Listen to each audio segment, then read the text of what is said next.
The Middle Ages, or medieval period, lasted from the 5th century to the late 15th century.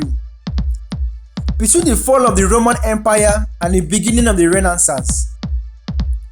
It was marked by momentous events including the building of the great cathedrals, the Crusades, the bubonic plague, the rise of cities and universities, the official break between the Roman Catholic Church and the Eastern Orthodox churches, known today as the Great Schism, and the flourishing of the arts including manuscript illumination.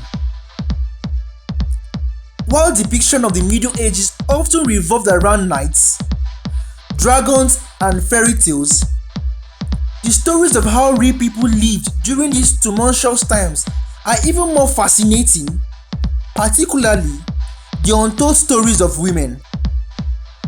In this video, I will be listing and explaining top 5 unusual things women went through in the Middle Ages. However, I will encourage you to subscribe to this channel and recommend to others. Number 1 on the list, ladies pluck their foreheads. Since French was the center of fashion and beauty in the Middle Ages, it was a popular fashion among high-ranking French and Flemish women in the 15th century to pluck hair from the heads, giving the impression of a higher hairline.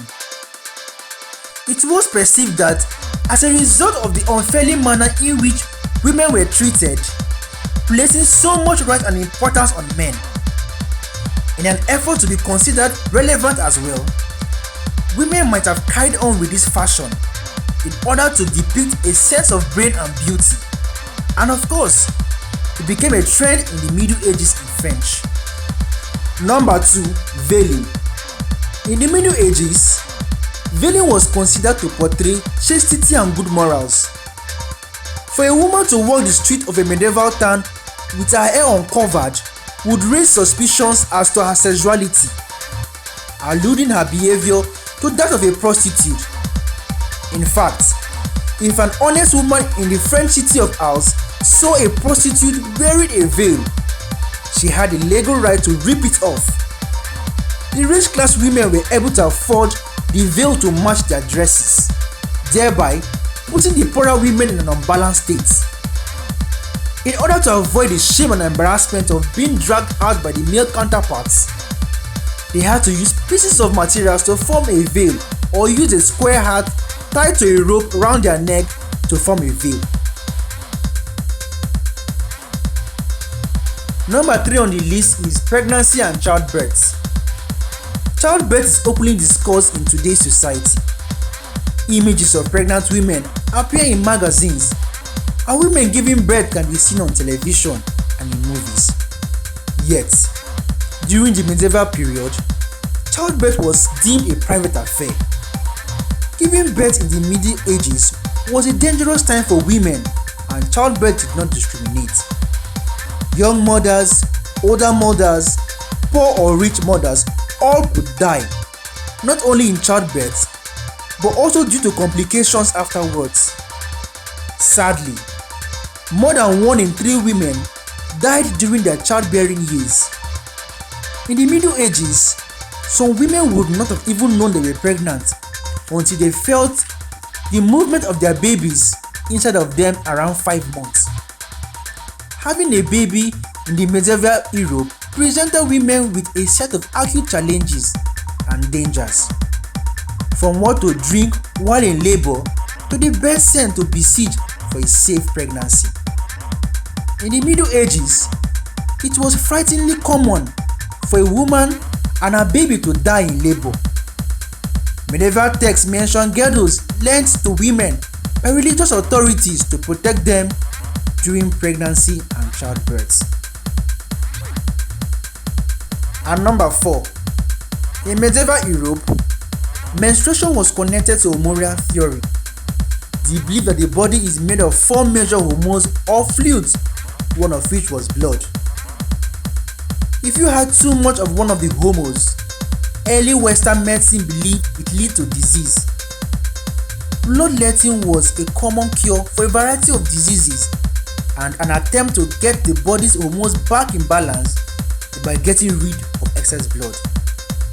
So menstruation, which is the monthly release of excess blood, was considered a sign of illness. Therefore, everyone who had a period was in some way diseased. Many believed that anyone who was currently menstruating could make people near them sick, and menstrual blood itself was thought to dull mirrors and kill crops.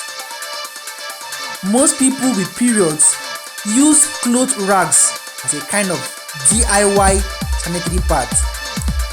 Linen was a particularly good material for that purpose, but there's also evidence that some people use a particularly absorbent type of bog moss. The slightly less upsetting news is that in the Middle Ages, people had fewer lighter periods because of more frequent childbearing. Religious shame caused people to go to great extent to hide their periods and even believe that cramps were divine punishment for Eve's original sin. Since cramps were seen as a punishment, people who were menstruating weren't offered any pain relief medicine, which were mostly herbal remedies. In an effort to ease some of the pains, people believed that burning a toad and wearing a hash in a pouch around your waist would cure cramps. And number 5, early marriage. In the Middle Ages, women were engaged by proxy even as children. For those of the rich class where bloodline matters, marriages could take place even as early as 12. An example is Denise Poncha, who was probably married around that age, and she was given the book that her image appears in as a wedding present. Women in the Middle Ages were not allowed to question social orders. Anyone who attempted would face being ostracized, imprisoned, and sanctioned by the church. Still, in the aim of trying to quiet women who were bold enough to challenge social order, their actions were considered as witchcrafts. Women did not have any rights to their bodies after marriage.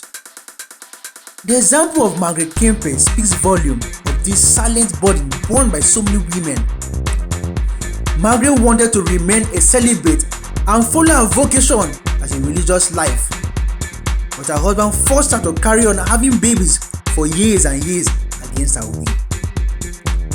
Early marriages in the Middle Ages was found to be associated with worse self-rated health, a higher likelihood of having functional health limitations and chronic diseases.